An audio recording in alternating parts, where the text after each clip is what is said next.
I was alone in my apartment, playing Roblox, when I heard it. My mom's voice, calling my name from the hallway. My heart stopped.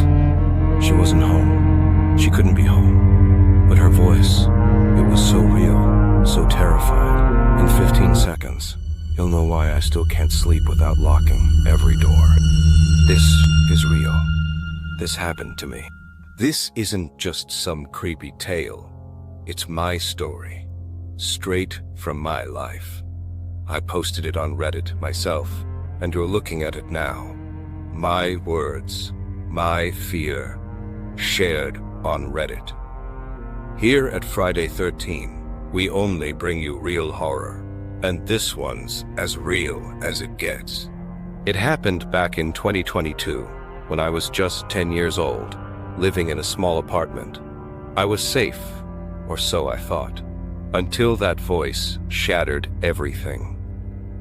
Let's go back to that day, when the nightmare began. It was a regular afternoon in 2022. I was 10, a fifth grader, living with my mom in a little apartment on the top floor of a 3-story building.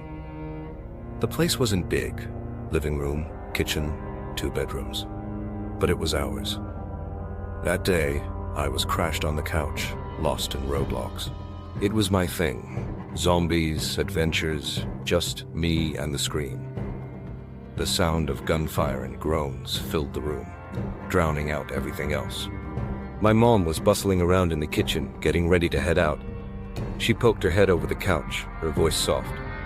"Hey, I'm running to the market for some vegetables. Want me to grab you anything?" I barely glanced up from the game. "No, I'm good. Don't need anything." She smiled, grabbed her bag, and headed out the door. The market was close, just a few streets away, maybe 10 minutes on foot. I heard the door click shut, and then it was just me and the game. The apartment got quiet after she left. The fridge hummed faintly, but otherwise it was peaceful. I didn't mind being alone. I'd done it before. I kept playing, my eyes glued to the screen, totally in the zone. That's when it happened. About 10 minutes after she walked out. I heard my name, Berk, clear as anything. It was my mom's voice, but it wasn't right. It was sharp, panicked, like she was scared, out of her mind. My hands froze on the controller.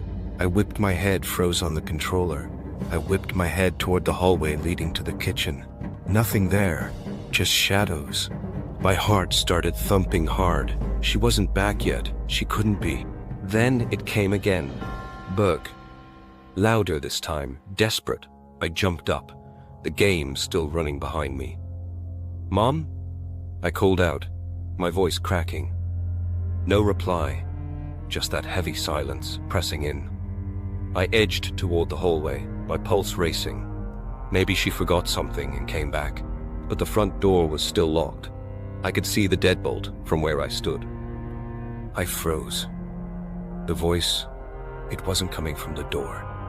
It was closer, like it was in the apartment with me, from the kitchen. My skin crawled. I whispered, "Mom?" Barely audible.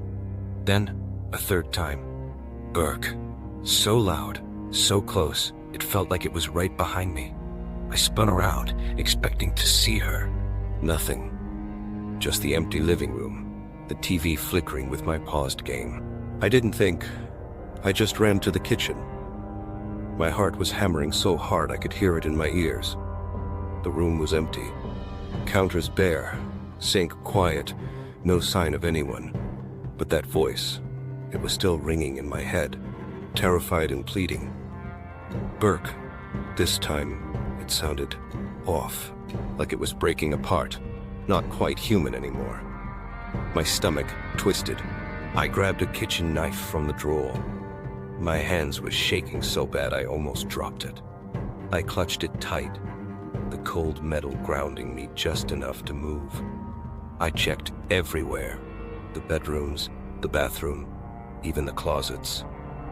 Nothing, no one, just me, alone, with that echo bouncing around my skull. I stumbled back to the living room, knife still in hand. my breath coming in short gasps.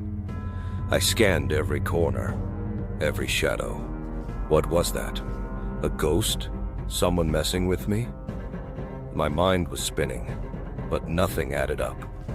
I sank onto the couch, staring at the locked door. Waiting for what? I didn't even know. Time crawled after that. I just sat there, the knife next to me, the game droning on with its zombie groans. I couldn't move, couldn't think straight. My phone buzzed, Mom texting she was on her way back. I let out a shaky breath, but the fear didn't leave.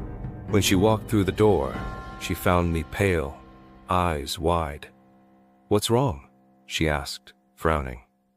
I didn't say a word, couldn't. She'd think I'd lost it. That night, I barely slept.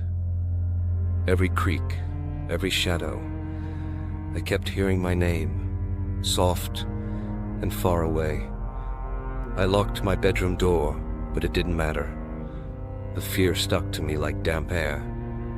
I never told my mom, still haven't. She doesn't know why I started keeping the lights on, why I jump at every little sound. It's been 3 years. I'm 13 now, but that day still burned into me. We've moved to a new place, a different apartment, but it doesn't help. Sometimes, when I'm alone, I hear it. Burk, soft, like a breath on the back of my neck. I check the windows, the doors, but there's nothing there. Just the memory, replaying over and over. I put it on Reddit because I had to get it out. People commented with their own stories. Voices, mimics, things they couldn't explain. It's comforting, in a messed up way, knowing I'm not the only one. But it doesn't stop the feeling. I still lock everything, still listen too hard in the quiet. Whatever it was, it's not gone. It's waiting. I've tried to figure it out. Maybe it was a prank, someone with a speaker or something. But we were 3 floors up, no way in. And that voice, it was hers, down to the way she says my name, until it wasn't. What wanted me to hear it? Why me? I don't have answers. Maybe it'll come back one day, louder, closer. Maybe next time, it won't just call my name. But if this got under your skin, hit that like button, subscribe, and tell me your own true horror story in the comments. I read every single one. The scariest ones might just make it into the next video. You could be next. Got a story you want told? Jump into our Discord server and share it. Links in the description. We're building a community of real fear, and I want you there. Stay safe, and if you hear your name when no one's around,